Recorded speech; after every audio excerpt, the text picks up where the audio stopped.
Posibleng nasa iisang grupo lamang ang mga online groomer o individual na tumatarget sa tiwala ng isang menor de edad online para mamanipula o mapagsamantalahan. Ang groomer umano ang nasa likod ng mga insidente ng pamamaril sa mga eskwelahan sa Tacloban at Zamboanga City na kinasangkutan ng mga menor de edad. Sa isinagawa kasing investigasyon ng National Bureau of Investigation, lumalabas na may isang international group chat na libo-libo ang miyembro. May mga banyaga pero marami rito ay Pilipino, ayon kay Director Melvin Matibag. So yung groomers na to, in fact sa Tacloban pa lang, nakita na ng NBI ito eh. So nakita na namin, sinusundan namin to, and we already have an initial reports noon na mauulit pa't may mangyayari. At nangyari nga.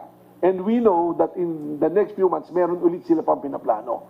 It's just unfortunate na pasok namin yung group chat nitong mga to, but nag-collapse yung group na yan for some reason.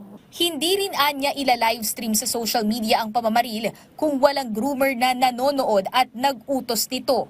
Hinala ng NBI, ang paggawa ng karahasan ng isang bata na ipinag-utos ng isang matanda o groomer ay pwedeng bahagi rin ng kanilang initiation na naihahalin tulad sa mga fraternity. Ang reward dito, sabi ng NBI, posibleng pagkakaroon ng promotion sa mga bata o pagtaas ng kanilang antas bilang miyembro ng grupo.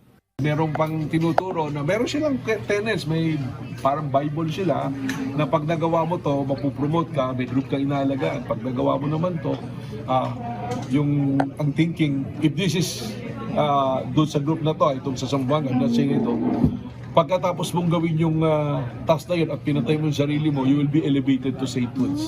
May nauna ng pagdinig ang Senate Committee on Women, Children, Family Relations and Gender Equality noong Hulyo kung saan nabunyag ang isang international network ng mga groomer ng menor de edad. Pinag-aaralan naman ng Kongreso ang pagpapatupad ng Social Media Safety Act na magbabawal sa mga bata edad 12 pababa na gumamit ng social media. Habang ang mga may edad na 13 hanggang 18 naman ay papayagan lamang mag-access ng social media platform kung may parental consent at pangangalaga ng legal guardian. Nagpapatuloy ang investigasyon ng NBI katuwang ang Cybercrime Investigation and Coordinating Center at iba pang ahensya ng gobyerno para mabigyang linaw ang mga pangyayari ng karahasan sa eskwelahan. We were conducting a parallel investigation of what happened to Ateneo de Zamboanga. No? We're reviewing the CCTV footages para magkaroon ng linaw. And tomorrow I'll be flying to Singapore to have a meeting with Meta. Yung mga taga-Meta, this is high-level meeting. No? Meta from the US, yung mga officials nila for the Asian region will be attending that meeting. And I will ask those questions. Ano?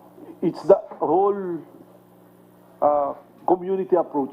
Lahat tayo dapat. Government, family, then the school, the church, everyone. Let's help each other bago ito lumala ng todo. Sheila Natividad, para sa Bayan.